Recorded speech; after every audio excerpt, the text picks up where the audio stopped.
say tonight, I'm thankful to be able to be here. And for those of you that are here and saved, I hope that you're praying for the service.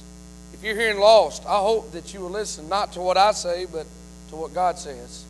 God will speak it through His Word. He'll speak it into your heart by His Spirit. And that would be my prayer this evening, is that God might speak to you. One verse has come to my mind and my heart here this evening. I want to read one verse, if I may, and we'll read on some other places in Isaiah in a moment. Proverbs 25. In verse 25. When we're here and we're lost in this world, I believe that we grow tired and we grow weary. It's kind of hard to describe sin. It's hard to describe what it's like being lost. But I believe the Bible gives many, many different words and ideas and scriptures to understand that. But I believe one of the greatest ones that we read here is in Proverbs 25, in verse 25, is that there are souls that are thirsty. But in the Hebrew language, that means weary. I believe that when you're lost without God, I believe that you can fight against God all you want. You will not weaken God. You only weaken yourself.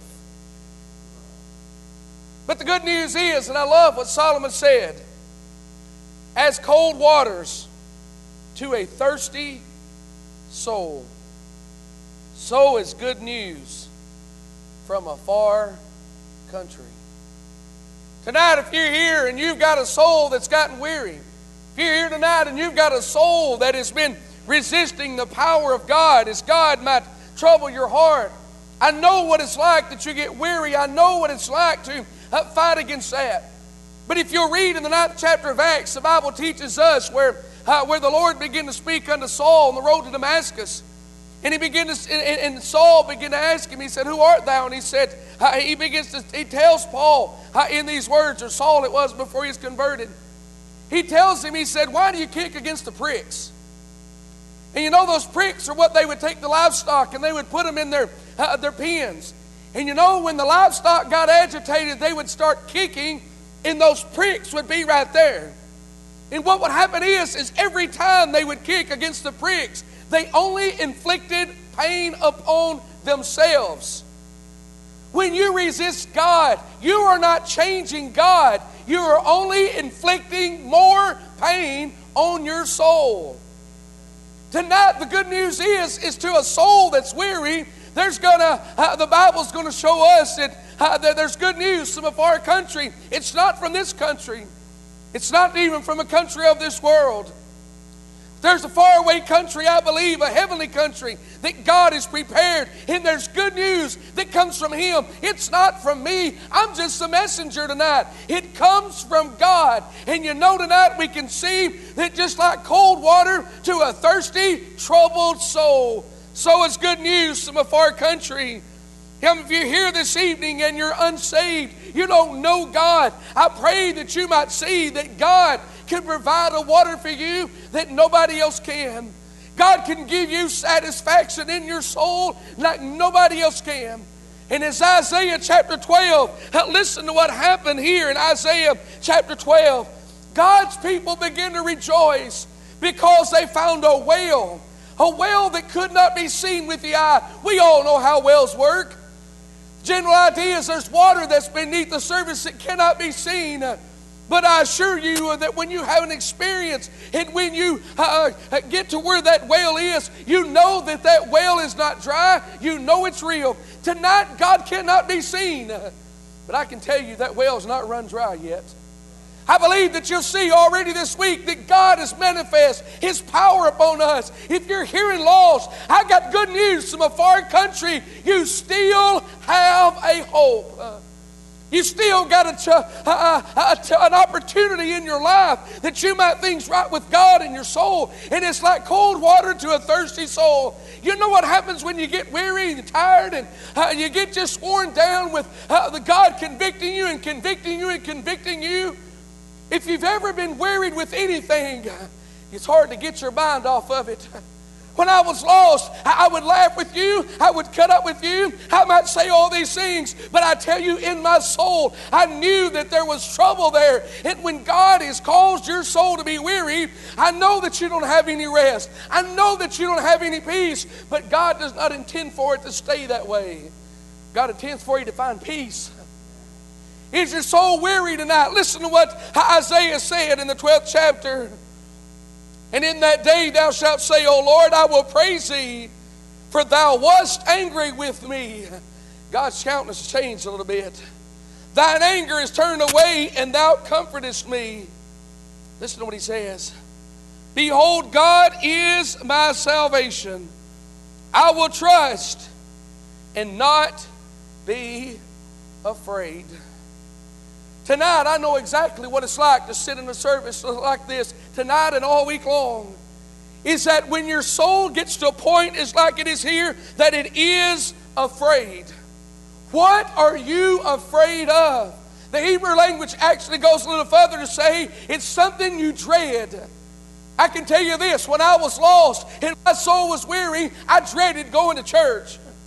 I don't know if that makes a lot of sense to people, but I did not like it because I knew those people possessed something. They had something that I did not have. And you know what they had? They was not afraid. They were at peace with God. But I was in enmity against God. I was against Him. And we see that this one that was here, he said, Behold, God is my salvation. I will trust and not be afraid. For the Lord Jehovah is my strength and my song. He also has become my salvation. The third verse is what I have up on my heart here this evening. To those of you that are here tonight and you've got a weary, heavy heart. If you're here tonight and you've kicked against the pricks of God's Spirit, as God has convicted you and drawn you, and you fought and you fought and you fought, you're tired, you're worn out, you keep fighting and fighting and fighting. And we've seen God already this week. People have gotten tired of fighting. They surrendered to God. And you know what they found? They found cold water to a thirsty soul. And it gave them peace like nothing else could. It gave them a comfort where they're not dreading or afraid. They simply found peace.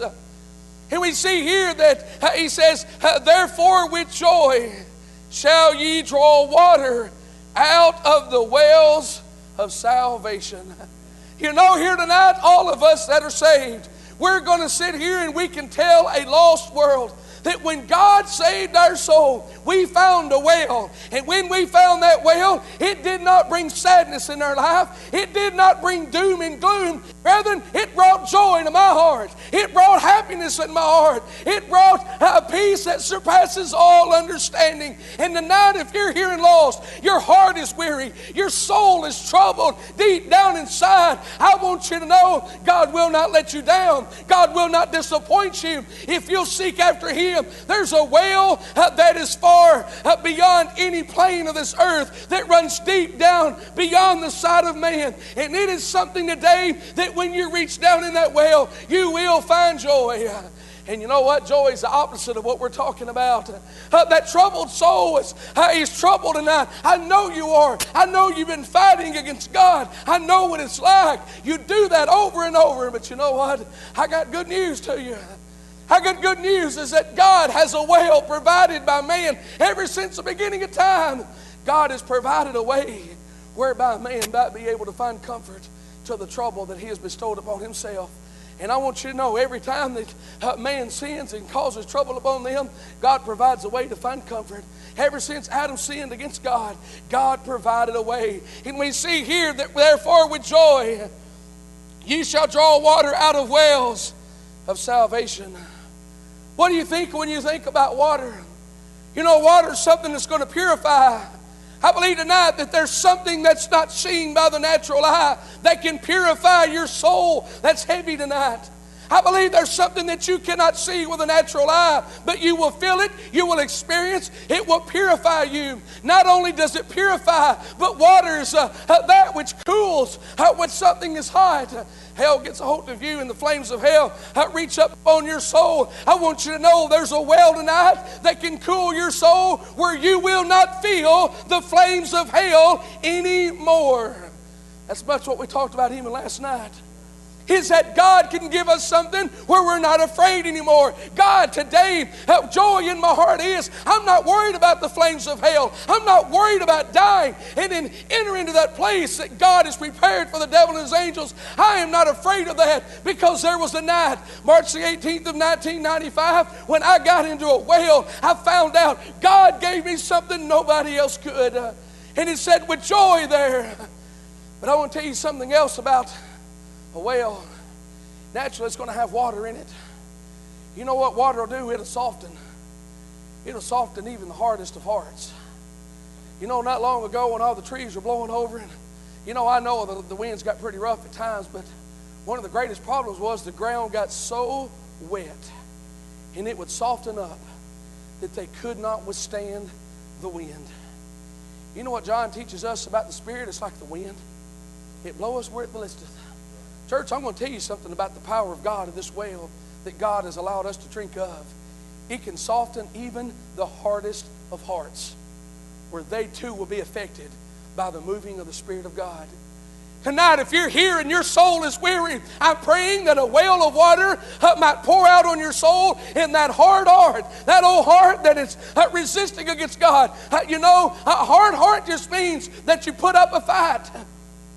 When you kick against the pricks, you're fighting back against something. If something is hard, like a service, that just means it has a great amount of tolerance and resistance. I want you to know there's some people that is, when God convicted them, they just moved. But there's some people, they put up a lot of resistance. But I want you to know that when God begins to move strong enough, that when God begins to pour out upon your soul, He can soften that heart. He can move you, and He'll move you to place where He'll take that old heart of stone and He'll replace it, the Bible says, with a heart that can feel, a heart that is able to understand the things of God. And we see here in Isaiah that He tells them, therefore with joy shall ye draw water out of the wells of salvation.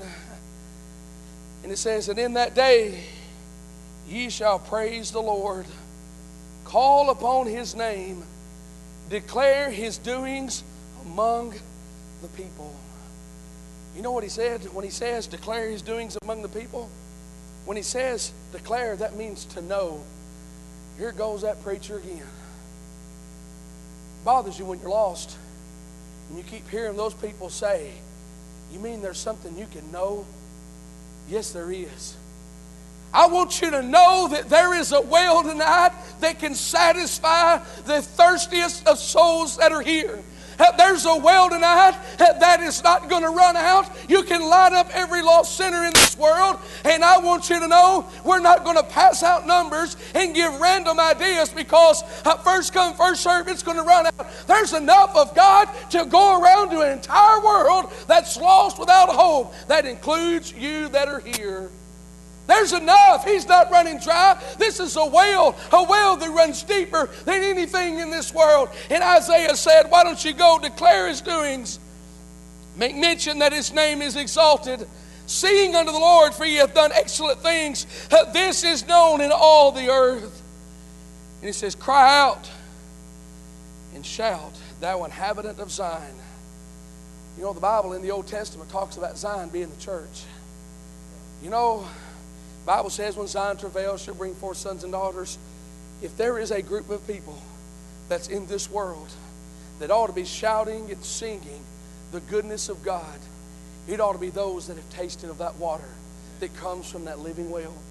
We are the ones tonight that needs to be shouting to the world, I know that you're heavy-hearted. I know that you're troubled in your soul. I know that your soul tonight has anguish in it. I know that there's misery. But good news is, there's good news from a far country, and that is, it's going to be like cold water to that thirsty soul. God can, He will, and He desires to give you that peace.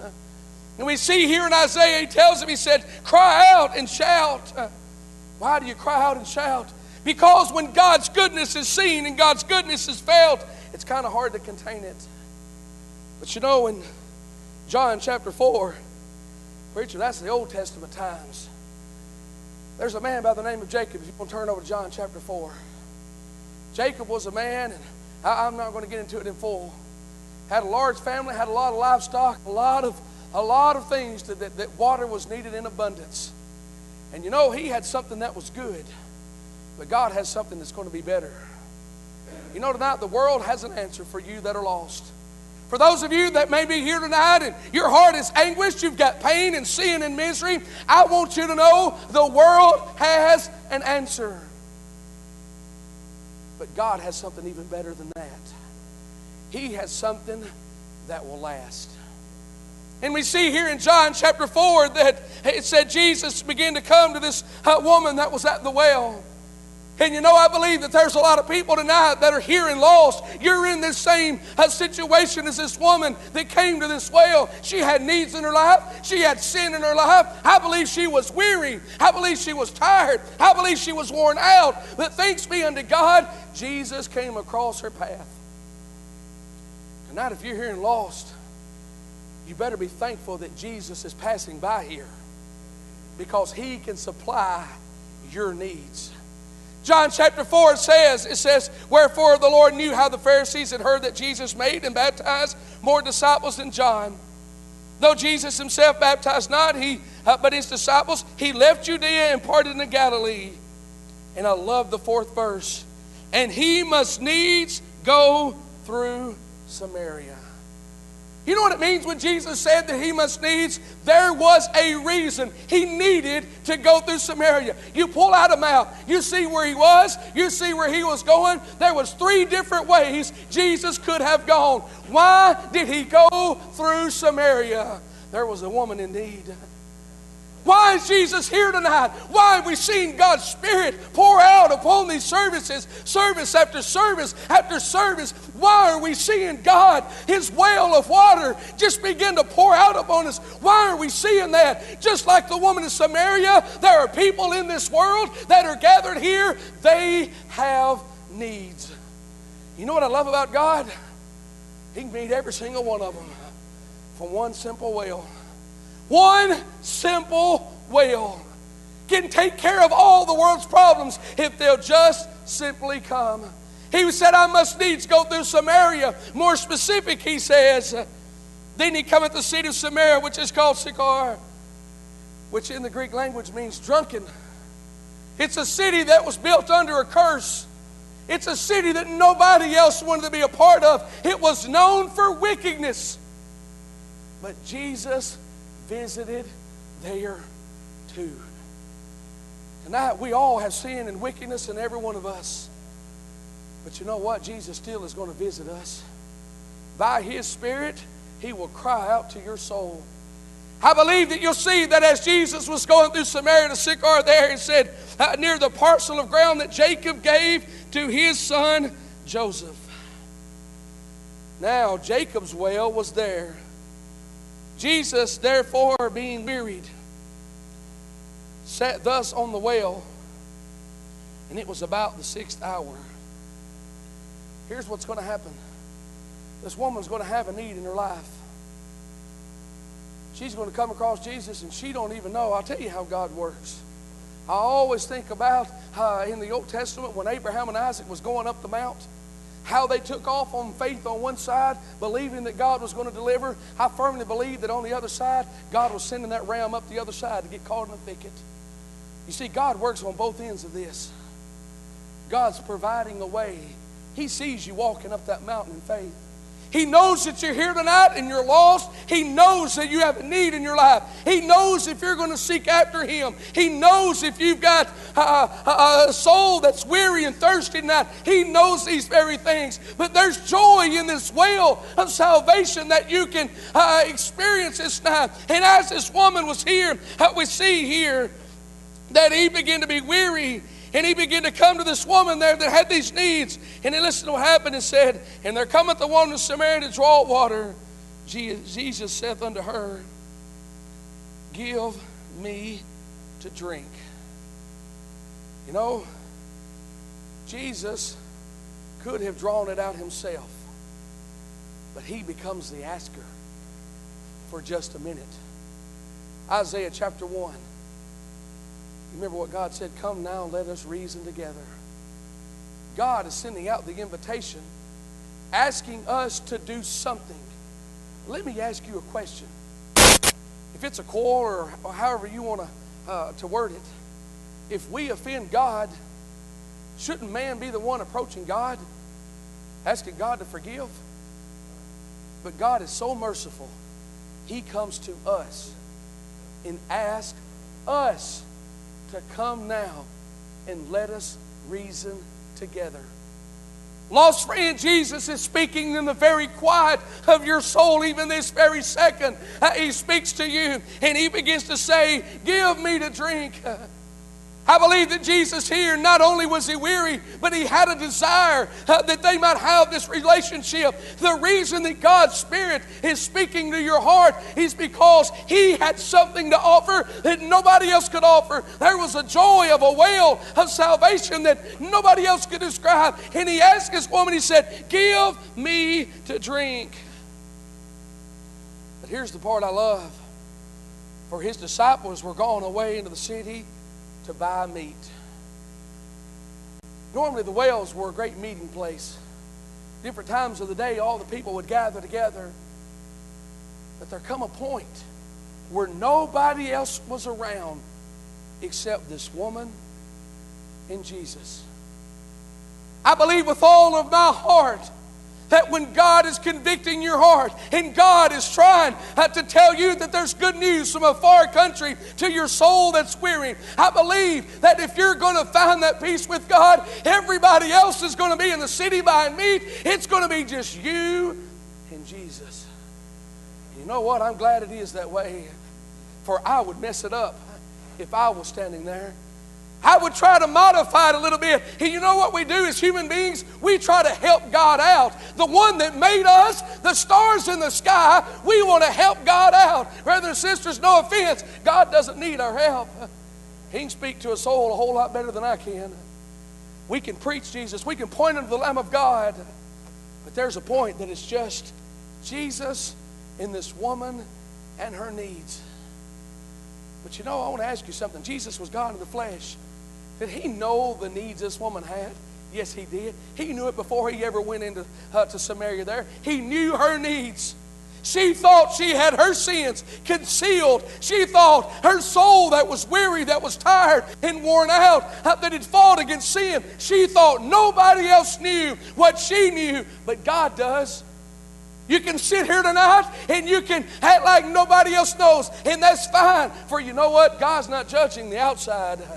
God's looking in your heart. And God sees your soul that is thirsty and hungry. I'm not hungry tonight. I'm not thirsty of that bread. I'm not hungry for the bread of life or thirsty from that living water. I'm not of that. But you know tonight, if God is speaking to you, He's drawing you to a well where there's joy that'll give you peace in your heart. And listen to what He said, that Jesus said while they were gone into the city, He says, this woman said unto Samaritan to Him, how is that thou being a Jew askest drink of me, which am a woman of Samaria, that should be feuding with each other? You know, she expected one thing, but He gave her something else. I cannot describe to you in words, but this is just about as simple, I believe, as the Bible will ever explain what grace really is. When you expect one thing, pain and anguish and fighting and resisting, but you find something else. That is what grace is. It's grace giving you something that you do not deserve, something you cannot expect to be what it really is. And I want you to know, if you're here tonight and your soul is in anguish, I want you to know that when Jesus comes, He's not going to inflict pain upon you. His desire is to bestow His grace upon you. And His grace will be just like cold water to a thirsty soul that's coming from a far country. It's something like nothing else. And this woman came, she said, how are you doing that? He's not any other man.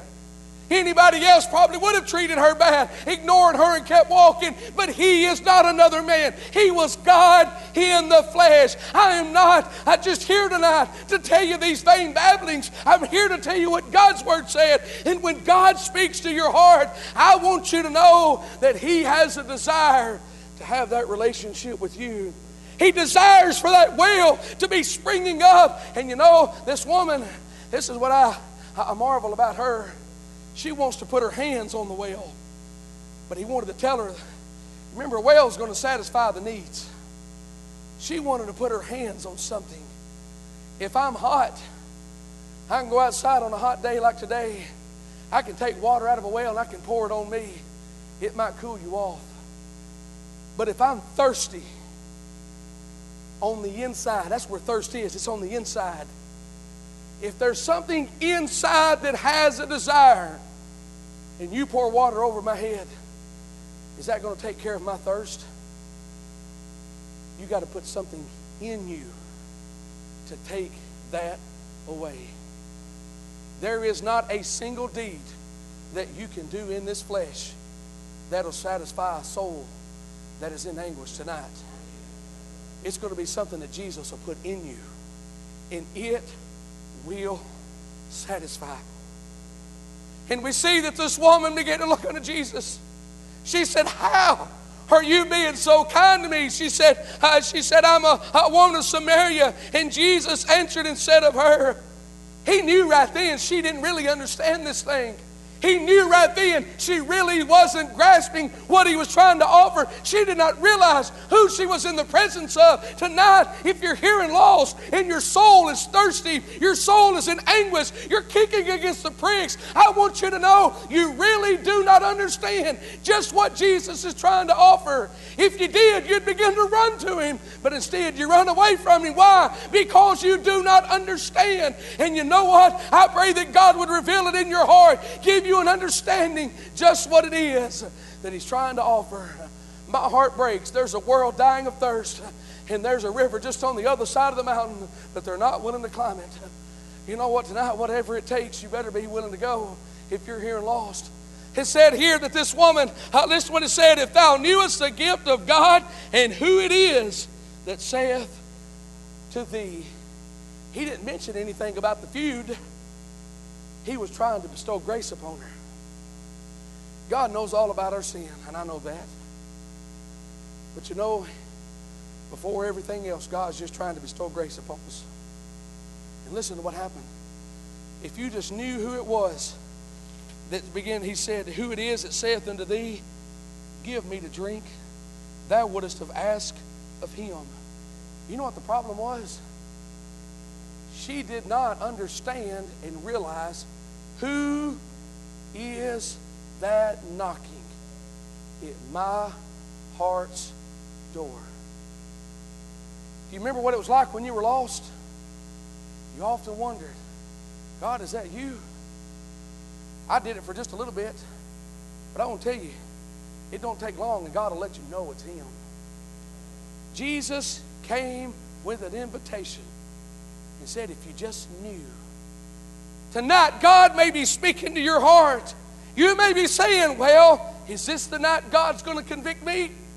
Is this the night that things are going to be right between me and God? He's saying, do you not recognize it's me? It's not that man. It's not this person over here or that person over there. Do you not realize it's me giving that invitation? He's going to clarify that just a little bit. Tonight, I want you to know, if you're here and lost, he does not desire for you to wonder. He wants you to know it's him. And this woman began to come, and she said, he told her, he said, just give me to drink. Thou wouldst ask of him, and he would have given thee living water. She still don't get it. There's a joy of a well of salvation that she can partake of. A well that is could be like cold water to a troubled soul. She has this well there, and you know what she does? She goes right back to the flesh, and she tries to figure this thing out again. How can you, that don't even have anything in your hand, draw water out for me? You know what's sad? That's exactly what's going on in this world. They're trying to figure this thing out. I'm going to tell you something with God. You will never figure salvation out. You're just going to have to trust him. God, I don't know how how it's going to happen. God, I don't know what you mean by that. I assure you tonight, if you'll just trust in Him, you'll find that well. You'll know it's real. And when God gives you a drink of that living water, we believe with all of our heart that it'll be something that'll bring joy to your heart. And this woman began to say, she said, Sir, thou hast nothing to draw with. She said, the well is deep from whence thou art the living water. But she had another problem. She said, but art thou greater than our father Jacob? She said, he had something pretty good, but it's not godly good. The world will give you things that will satisfy you, but only for a season, in a little while. God's going to give you something that will satisfy you eternally. And this woman said, what about this over here? You know what was going on? She wanted to try something else out other than what Jesus had said. My heart breaks because the world is filled with people wanting to try something other than what the Spirit of God speaks to their heart. It will not satisfy. If you're here and lost tonight, I want you to know there is nothing you can do until you find that well that is deep. And I'm talking not a well of this earth, a well that's going to come from the very throne of God. Until you find that very source of water, you will not find peace in a wearied soul. And this woman said, how is it then that you cannot ask and draw water from me? She said, my father Jacob, he said, he had all this land, all of his cattle, all of his family. They all drank of this well. It was good enough for them. But what she didn't understand is that her forefather Jacob, his strength was not in the well. His strength was in God. You know what? Our strength tonight is not in what we get from this world. It's in what we get from God. Now I know we get power and we come to church and it just feeds us. But you know what? Our strength tonight is not in a building.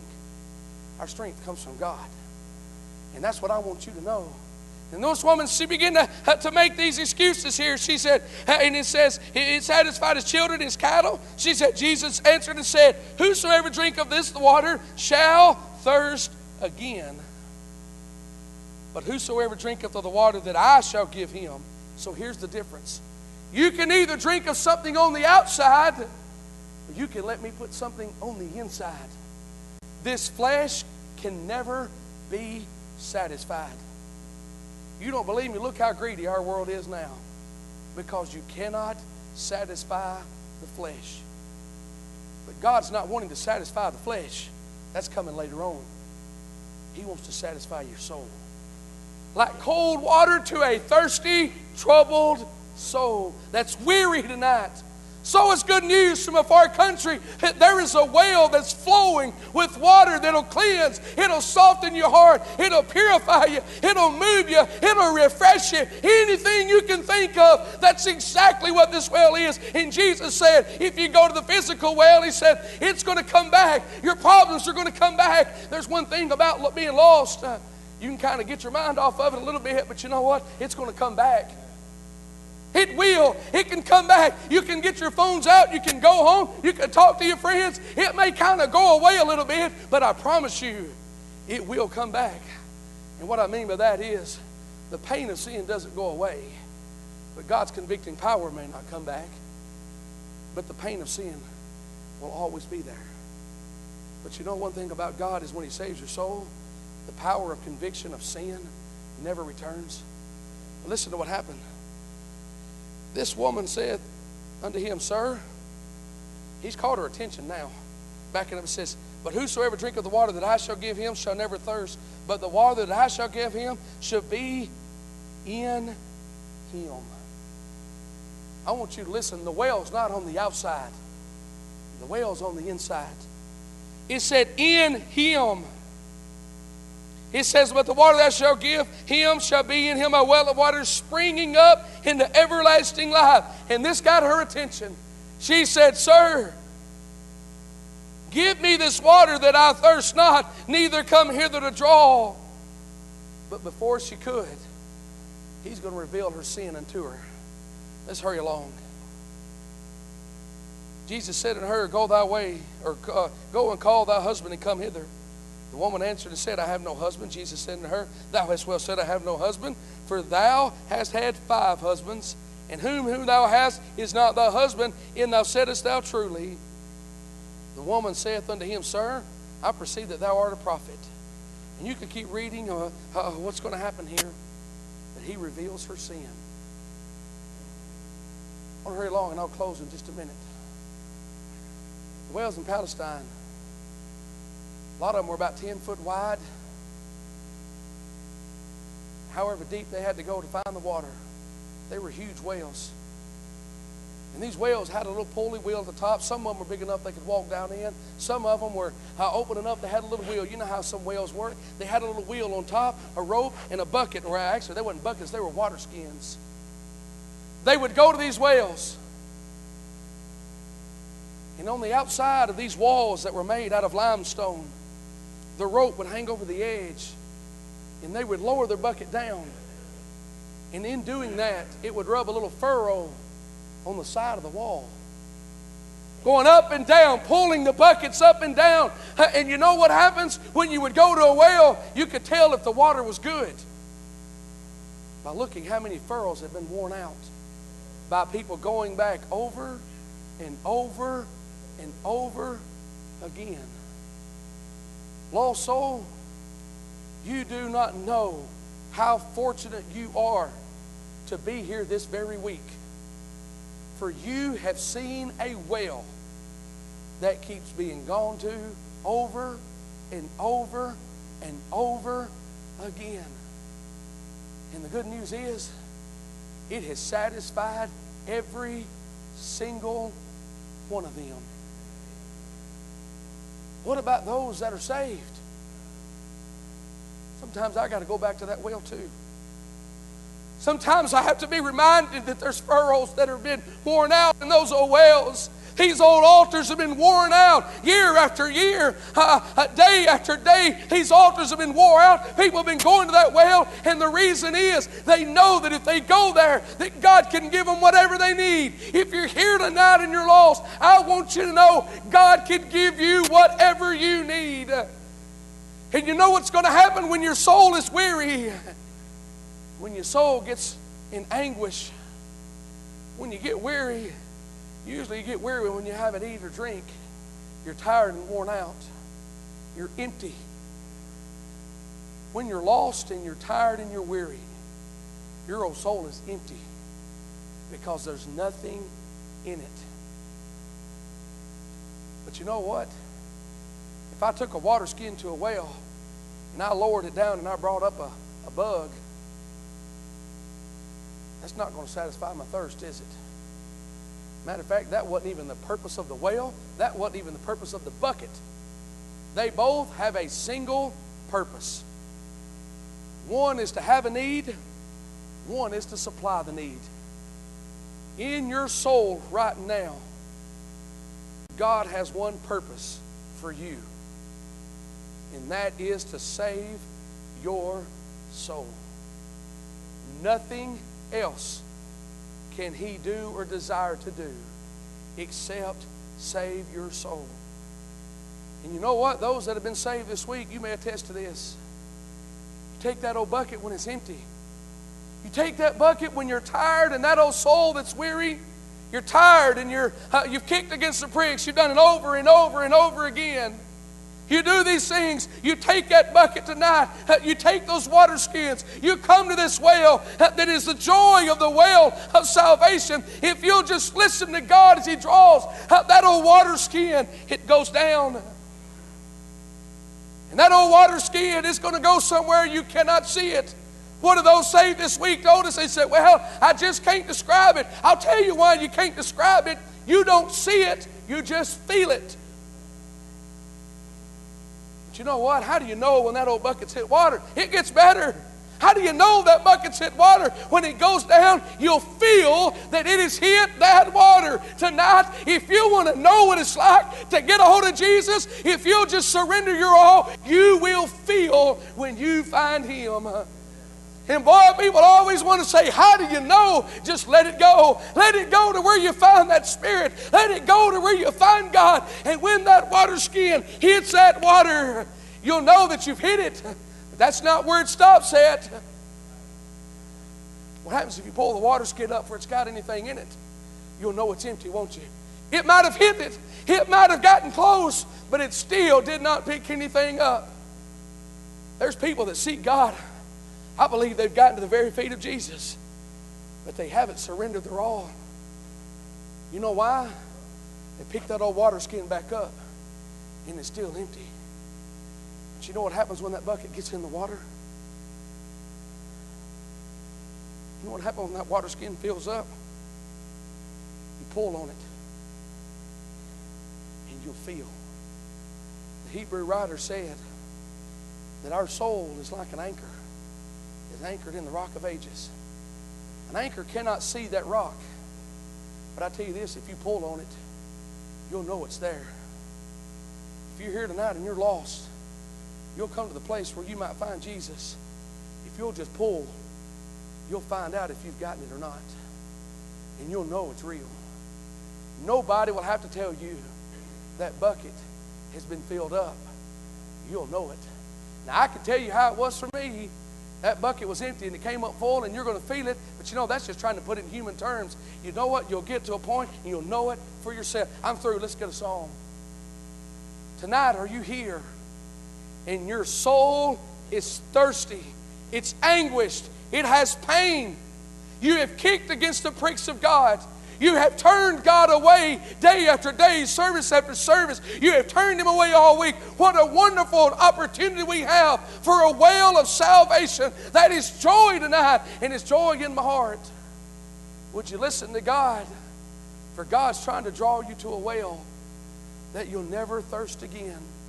For inside of us, there's a place that we need to go that nobody can see, nobody can understand, but you'll feel it right in your heart. Brother Harold, let's get a song if we could. Listen to God tonight. I beg and I plead, listen. Don't kick against the pricks. Listen to God as He draws this evening.